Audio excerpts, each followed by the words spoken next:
You're looking at a fully functional humanoid robot. It walks, it balances, and it can even pull off a few dance moves on command. For decades, a machine this capable was stuck in two places: multi-million-dollar research labs and blockbuster sci-fi movies. Just a few months ago, the most advanced versions cost hundreds of thousands of dollars. But today, a Chinese startup just revealed this for about the same price as a new iPhone. That's not a typo. A humanoid robot that costs less than the device you might be watching this on. The question is, how? How is that even possible? This isn't just a story about a cheap robot. It's about a fundamental shift in technology, manufacturing, and what our daily lives are about to look like. We're going to break down the 3 engineering secrets that made this insane price possible. We'll expose the manufacturing playbook China is using to try and dominate the next generation of tech. And we'll explore what it all means when a robot is finally within reach for everyone. For as long as most of us have been alive, the dream of a personal humanoid robot has been just that, a dream. We saw them in movies and read about them in books, but the reality was always clunky, incredibly expensive, and locked away in the most advanced labs on Earth. Companies like Boston Dynamics set the gold standard, creating machines that could run, jump, and do backflips. These were breathtaking feats of engineering, but they came with a price tag to match. Often soaring well over $100,000, they were the supercars of the robotics world. Awe-inspiring, but completely unattainable for you and me. Then, something started to change. Whispers began coming out of China. Companies like Noetix Robotics started rolling out highly agile robot dogs and even advanced humanoids like their G1 for around $16,000. That price alone sent shockwaves through the industry, but that was just the appetizer. The main course arrived when a Beijing-based startup, Noetix Robotics, unveiled Bumi, a 3-foot-tall humanoid, for just 9,098 yuan. That's roughly 1,370. Suddenly, the entire game had changed. This wasn't an incremental price drop. This was a complete shattering of the economic barrier that kept humanoid robots out of the mainstream. A price that puts a robot squarely in the consumer electronics category, right next to laptops and high-end smartphones. The company reportedly sold over 100 units in the first hour and 500 in the first 2 days. So the question the entire tech world is asking is, how on earth did they do it? It's not a single trick. It comes down to 3 powerful strategic secrets that, when put together, create an almost unbeatable advantage.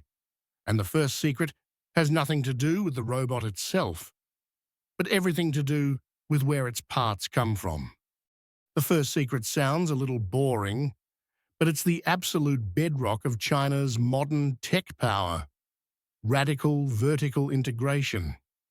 Most Western robotics companies build their machines with a global supply chain, grabbing the best motors from Germany, the finest sensors from Japan, and specialized chips from Taiwan or the US. But this new breed of Chinese robot is built differently.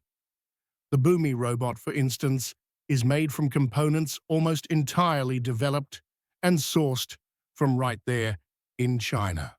Think about that for a second. Imagine if Ford didn't just design its cars, but also owned the steel mills, the glass factories, the rubber plantations, and the electronics plants.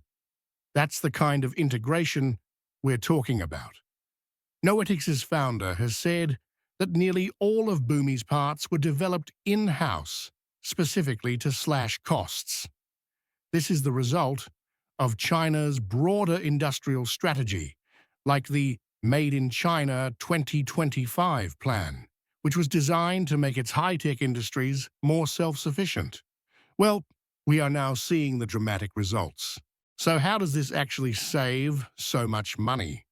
First, it demolishes the cost and hassle of shipping. There are no international shipping fees, no import tariffs, no delays at customs. When your motor supplier is in the next province instead of halfway across the world, your supply chain becomes incredibly lean and resilient, especially in a world where global logistics have become fragile. Second, and maybe more importantly, it allows for an insane speed of development. In robotics, you design, test, fail, and repeat. When your suppliers are all in the same domestic ecosystem, that cycle can shrink from months to weeks. If an engineer finds a flaw in a joint motor, they aren't sending emails across time zones and waiting for a prototype to be shipped from another continent. They can work directly with a local manufacturer and have a redesigned part ready almost immediately. This rapid iteration is a huge hidden cost saver. The faster you finalize a design, the less money you burn on development. This ecosystem is no accident. Cities like Shenzhen have become massive hubs for every kind of electronics manufacturing imaginable. This dense concentration of expertise means a startup doesn't have to reinvent the wheel. They can source mature, affordable parts from a hyper-competitive local market where suppliers are all fighting to offer the best price. It's the perfection of the factory, not just the robot, that makes this possible. China has effectively built a rainforest for hardware, where everything you need to create complex machines exists in a dense, interconnected, and fiercely competitive environment. And that's how you build a robot's body for a fraction of the cost. The second secret is a total rethink of what a robot should even be made of. When you picture a humanoid robot, you probably think of gleaming chrome, all metal and wires, heavy and powerful. For a long time, that's what high-end robots looked like. Industrial bots are built from heavy steel and aluminum to survive the brutal, repetitive tasks of a factory. But that strength comes at a massive cost, not just in materials, but in the power needed to move all that weight. The creators of this new, ultra-affordable robot took a completely different path. Instead of a heavy metal frame, Bumi is built from lightweight composite materials, with metal used sparingly only where it's absolutely needed for strength. The whole robot weighs just 12 kilograms, or about 26 pounds. This is a game changer, creating what engineers call a cascading cost-saving effect. Think of the difference between a tank and a racing bicycle. The tank needs a giant, gas-guzzling engine to move its tons of steel. The carbon fiber racing bike can hit incredible speeds, powered just by a person. The same principle applies here. A lighter robot body means you don't need huge, powerful, and expensive motors to move its limbs. You can use smaller, more efficient, and drastically cheaper actuators. By the way, if you're getting value from this analysis, please take a moment to hit that like button. It really helps the channel and lets us know what kind of content you want to see more of. And the cascade continues. Smaller motors need less electricity, so you don't need a massive, heavy, and expensive battery. Bumi runs on a modest 48-volt battery that gives it about 2 hours of operation. A smaller battery makes the robot even lighter, which means the joints and frame are under less stress, allowing for even more cost saving in the design. It's a virtuous cycle of saving weight and saving money. Every gram you shave off the frame saves you money on the motors, the battery, and the power systems. This philosophy is a radical departure from the over-engineered robots of the past. It's a move away from the built-like-a-tank mentality toward a smart and efficient approach. This robot doesn't need to be bulletproof. It just needs to be durable enough for a classroom or a living room. By shedding all that unnecessary weight and cost, Chinese engineers solved a huge piece of the affordability puzzle. But the final piece wasn't about what they put into the robot, but what they chose to leave out. The third and final secret is maybe the most brilliant of all. They knew exactly what not to build. The engineers behind Bumi made a critical decision. Their robot was not going to compete with Boston Dynamics' Atlas or Tesla's Optimus. It was not designed to lift heavy boxes in a warehouse or navigate a disaster zone. Instead, it was designed for two specific markets: education and entertainment. This laser focus was the key that unlocked the final massive cost reduction. By consciously avoiding the need for industrial-grade performance, they could simplify everything. An industrial robot needs joints that can lift 20 kilograms with millimeter precision, millions of times. That requires incredibly expensive components. But a robot designed to be a learning tool doesn't need that. Its arms might only need to lift a few pounds, which allows for much simpler and cheaper mechanics. It doesn't need to survive a fall from a loading dock, so its body doesn't have to be over-engineered. It doesn't need the sophisticated 3D LiDAR and high-end computing modules found in a more advanced research robot like the Unitary G1. Instead, it can use cheaper sensors and processors that are good enough for walking around a living room. It's the classic philosophy of using the right tool for the right job. You wouldn't use a sledgehammer to hang a picture, and you don't need a multi-million-dollar robot to teach a kid how to code. This strategic simplification is a masterclass in product design. By clearly defining what the robot wouldn't do, the engineers were free to strip away every ounce of unnecessary cost. They weren't trying to build one robot to rule them all. They were building a robot for a very specific and very large potential market. And that shift in thinking is completely changing the game. If you're getting value from this breakdown and want to stay ahead of the curve on the tech that's reshaping our world, take a second to hit that subscribe button. It's a small click for you that makes a huge difference for us. The so what? A robot in every school. So we have the three secrets: a hyper-efficient supply chain, a revolutionary lightweight design, and a laser focus on a non-industrial market. But what does it all mean?